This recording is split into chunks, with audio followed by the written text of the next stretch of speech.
My parents replaced me with their best friend's adopted daughter for their perfect family, but now they're facing regrets and want me back. When I was 10 years old, my parents adopted their best friend's daughter because he had asked them to.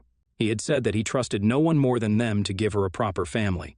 His daughter was around 2 years old then, and he wasn't able to take care of her. He was on the brink of bankruptcy. My parents had jumped at the opportunity to adopt her. They loved her. Whenever we went over to their place, they smothered her with gifts. I was 10 at the time and didn't understand their infatuation with her. As we grew up, it only got worse. They compared the two of us in every single thing, even though we had an 8-year difference. From tests to sports to behavior, she was the golden child. At times, I would listen to them talk about how she completed their picture-perfect family. It was horrible. I had to do all the housework. They wouldn't let me go out or have friends over. At the dinner table, they would tell me not to eat because I was putting on weight, which was not true. I was losing weight. Every weekend they would go out and I was left alone. I would cry, not knowing why they behaved like that toward me. I started fighting back when I was around 15. I called them out on their behavior and the fact that they didn't do their housework. They would get so angry. When I was 16, they kicked me out. In my anger, I took off to my best friend's house. Her parents were sweethearts and let me stay over. The next day, they went to my parents' house with me and tried to mediate, but they refused to let me in and told them to take me with them if they wanted. They had disowned me. I burst out crying there. My best friend's mother tried to comfort me while my parents shut the door in our faces. I was so embarrassed that day. I promised myself that I would never look back. I would make something of myself and stand on my own 2 feet. My best friend's mother let me stay over for a few days, but that obviously couldn't last forever. They already had 3 children. I called a few relatives and asked if I could stay with them, and they made up different excuses. My best friend's parents were aware of this and didn't put any pressure on me. Instead, they took me in as their child. I had a part-time job, so I tried to pay them what little I could, but they tapped me on the head and said, "How dare you try to pay us?" My best friend was a big support for me back then. She would drag me out of our room and take me out. We bonked together. I informed my school about what happened, and they offered me a scholarship, which I was very grateful for. I didn't want to be a burden on the people who had taken me in. They didn't treat me any differently, even though they had 3 children. They welcomed me with open arms. I knew I had to get into college by myself, so I studied day and night to maintain my grades. They would be concerned about me not getting out much, but I told them that I was fine. I did get into college on my own. All that work paid off. My best friend got into the same one as me and immediately accepted. My aunt and uncle, my best friend's parents, had taken care of me for years. I was lucky to have them, and I promised that I would treat them as my parents for the rest of my life. Everybody had gotten emotional that day.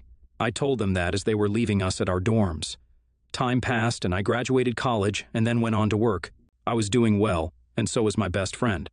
We roomed together while we worked, and as it would be more comfortable, we were like sisters. A few years later, we were both doing pretty well. We had gotten promoted a couple of times in our respective fields and had achieved some of our financial goals. We kept learning different ways to improve ourselves and implemented them.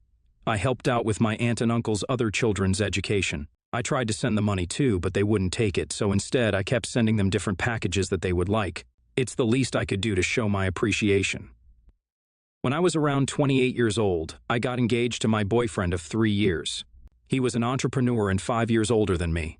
I had developed a habit of calling my aunt and uncle mom and dad. By now, they had become my family. They were thrilled when my boyfriend proposed. There were about 3 months left for the wedding. One day, my aunt called me up and told me that she had something to tell me. She was weary. I asked her what she was worried about. She told me that someone had shown up at their house. I asked her who, and she said, "My parents." I was surprised. I said, "Oh, okay." She said that they were asking about me. She continued by saying they were asking for a way to contact me again. She told them that she would ask me first and then see how it goes. I thought about it for a moment and wondered why they had shown up at my aunt and uncle's house after 12 years. I doubted their intentions. I had gone through a lot because of them. I went to therapy and worked past all of that. This seemed like a test. I wasn't willing to let them in. I had parents, an aunt and uncle that cared about me, siblings that rooted for me, and a fiancé who loved me. I had accomplished so many things and I was happy. I didn't need their approval anymore. I didn't crave their love or attention. I told my aunt that I didn't want to contact them. The next day, she called me and told me that they were demanding to get in contact with me, saying I was their daughter and they had all the right to contact me. I told her to tell them that I stopped being their daughter a long time ago. I also told my aunt to tell them that if they needed a daughter, they could go to their adopted child. She would have no problem showing up at their house. She relayed the message. The next day, she called me up again, telling me that my parents had broken down on the phone, telling her that their adopted child had gone off the rails. They told her that she was 20 years old and still hadn't moved out. She left her education mid-semester. She had dated all the wrong people. She also indulged in alcohol, and now they were trying to put her in rehab for drugs, but she ran away and came back to them again. My aunt was a very soft-hearted person, and I could tell she was sad. I told her that it was none of our problems and that we didn't need to take the issues they created for themselves upon us. I told her that they had chosen her adopted daughter over me, and she, aunt, had chosen me to be her family without treating any other child any differently from me.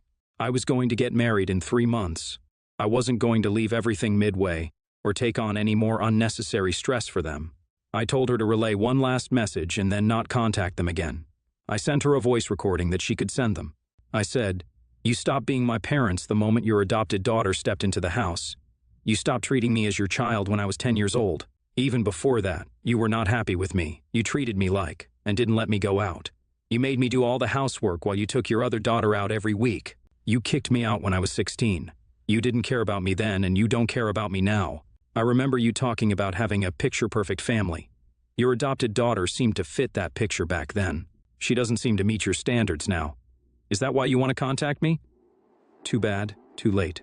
You shut the door in my face, remember? I want a happy family, and I have that with my actual parents. You know, the ones that took me in when you kicked me out, who didn't expect anything back from me and just wanted me to be happy. I have that happy family now, and you don't seem to fit into that family of mine because that requires kindness, love, and empathy, which you lack. So stop calling them because I don't want to talk to you or meet you. I hope everything goes well with your other daughter.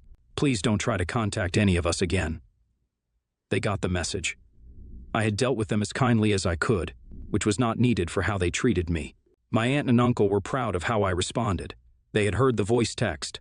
They didn't get a response from them. 2 days later, they showed up at my aunt and uncle's door, begging them to give them my number. Aunt politely told them not to show up again. Was I an a-hole? Should I have gone to meet them? 2 months later, they still show up sometimes at my aunt and uncle's place. One of my younger siblings slipped up and told them I was getting married, and I told him to go away. Aunt said they stood there shocked and then were happy, asking if it was true and where it was happening. She told them that they weren't going to be invited and to go away right now. I'm very busy with wedding preparations, and this will probably be my last update. NTA, OP is such a boss. She stood her ground. I would have wanted to scream and yell in their faces. I'm on OP's side. She has everything together now. Also, she's going to get married in a month. She doesn't need to deal with their drama. NTA, tell the parents, no backsies. You adopted her, you get her. I, a teen female, was gifted 2 acres of land from my parents that they, female 42 and male 52, no longer could take care of. The land is in a town over from the one we live in, though both the towns are pretty small, so they're only about 10 minutes away from each other. The land was left to my father after his mother passed, and for a while he kept the upkeep on it. But after having been sick for a few weeks, it was getting pretty overgrown, and he no longer wanted to care for it. I proposed that I would take care of it as long as I put it partially in my name, and allowed me to build my tiny home there. I have been planning to build this tiny home for a while now, so having this land finally gave me a place to do it. It already had a well and plumbing from a previous house. My father agreed. Flash forward to now. My home is complete and fully functional. There is somebody coming to inspect it this week. Here is where my problem is. Over the course of my building, my mother has been letting herself in. Now, every time she'd come in, she would mess something up.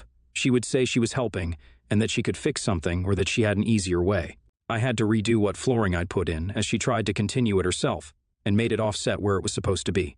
I had to repaint a wall because she messed with it before it was still dry, and other things along those lines. Until now, I just had a simple lock on the door, but with everything finally being done and ready for the inspector, I couldn't have anybody messing anything up. I put a chain and padlock on the door to my house. Today, my mother called me asking why I locked her out of our house. I was baffled and told her that it was my house and that I couldn't have anything being messed up. She got upset and said, "It's on my land, so it's my house just as much as it is yours. How dare you say I messed it up?" I tried to remind her that I didn't say she messed anything up, just that I couldn't have anything wrong. I reminded her that my name is on the title for the land, and the agreement to me taking care of the land was that I'd get to build. She said once again that it's her house because it's her land, and I got upset and told her, "It's my house. I can lock you out if I wish." My name is on the title for the land. We had an agreement, and I paid for everything for the house all for myself. It's my house." She hung up the phone, and now both her and my father are texting me, telling me I was rude to my mother and that it's their house too because they let me use the land. My dad told me to apologize and let my mom come over to see it, but I just can't risk anything being ruined. NTA. Sounds like the land had some strings attached to it. Look into property laws. Do your homework and most importantly, do not take any more help from them in any way. Otherwise, you run the risk of them laying claim to anything that is yours. Best of luck. NTA. Your mom and dad did not keep to your agreement, and you are not rude. From your description, you did not put her down, accuse her of anything, or say anything other than facts and assert that it is your house, not rude. Once the inspection is complete, make sure you sort out the rules with your parents in writing, and so sorry if they continue to try to invade your new tiny home. It is very cool that you built it, by the way. NTA. Tell your mom she can come for a tour after the inspection. You do, however, need to address this ownership thing, particularly if you have siblings. It sounds like your name is on the deed to the land. Are both of your parents on the deed or just your dad? You need to clear up what they have imagined the ownership of the house to be. Tip: start this conversation with your dad when your mom's not around. Sounds like she's the one who thinks you're just an extension of her. I can't stand my sister-in-law. Everything about her grates on my nerves, and her very presence can instantly darken my mood. For the sake of family peace, I've kept all of this bottled up. I try to keep contact with her to a minimum, but if we have to be in the same room together, I'm always civil and polite. No one knows my true feelings towards her. My dislike of sister-in-law stems from her belief that she knows everything. No matter the topic of discussion, she'll have an opinion. Most of her knowledge is flat out wrong, and the ones that are correct, she only has surface-level knowledge but will hold herself out to be an expert. A perfect example, and the reason why I'm here, is the following situation. I would like to point out she and my brother rent and have never owned any properties. She started to give contradictory advice that made no sense, like, I told my niece she should never buy a house in the flood zone because flood insurance is expensive and mandatory with a mortgage. Sister-in-law started to say that the niece won't have to pay flood insurance if she doesn't report to the bank that the house is in the flood zone because several of her friends got away with that. I looked at her like she just farted an arm out of her ear. I told her that's not how banks work, but she argued she knows people who did that. Another example is that I told my niece that she should wait and work on increasing her FICO score while lowering her debt-to-income ratio in order to get the best possible rate. Sister-in-law asks what a FICO score is, and after I explained it's the average credit score of the 3 main credit agencies, sister-in-law told my niece she should just turn in the highest score and not the average. Once again, I told her that's not how banks work. After several terrible pieces of advice, I lost my temper and told her to mind her own business and keep her incorrect opinions to herself. This made her cry and started an argument between me and my brother. Our parents want me to apologize, but I think it's time someone tells her she doesn't know everything. NTA. Sometimes it's not what you say, but how you say it. You could have gotten your point across without losing your temper. Families are complex, and everyone has a know-it-all opinionated relative that's dumber than a box of rocks. Your family is no exception. NTA. I'm constantly amazed at how people constantly rally around morons and demand that everyone tiptoe around people who are horrible to be in social situations with. The only reason sister-in-law is like this now is because no one cared enough to take the time to explain to her that her behavior makes everyone hate to be around her. She needed to learn this more than anything else. Her parents failed her miserably, and she'll be a social outcast for the rest of her life unless people like OP put her in her place. Sister-in-law is not a third-grade child who doesn't get the math lesson, so everyone has to boost her spirits so she can still try. She didn't get an answer wrong on the test. She failed to learn the basics of social interaction. You did her a favor that apparently no one else ever has. It's as if she keeps putting her hand in a flame, and she's been taught to blame the candle. NTA. You're doing right by your niece in giving her valuable information about buying her first home. Your sister-in-law is spreading false information that will have negative results if your niece were to follow even one of her odd and possibly illegal recommendations. You don't control which FICO your lender pulls. They decide that on their own. FICO 10T is going to be starting to be pulled soon for Freddie Mac and Fannie Mae lenders, so it's best they get and keep their DTI as low as possible, as well as report all on-time rental payments to the credit bureaus if their landlord does not already do so. Flood insurance is going to be even more unaffordable in the near future because of Ian and Nicole. Best to stay away from the immediate coastline since even if you're not in a designated flood zone, you still may wind up with some flood damage from storm surges. I had a family member who was a realtor, and my husband and I bought, and we were given the same advice you gave your niece.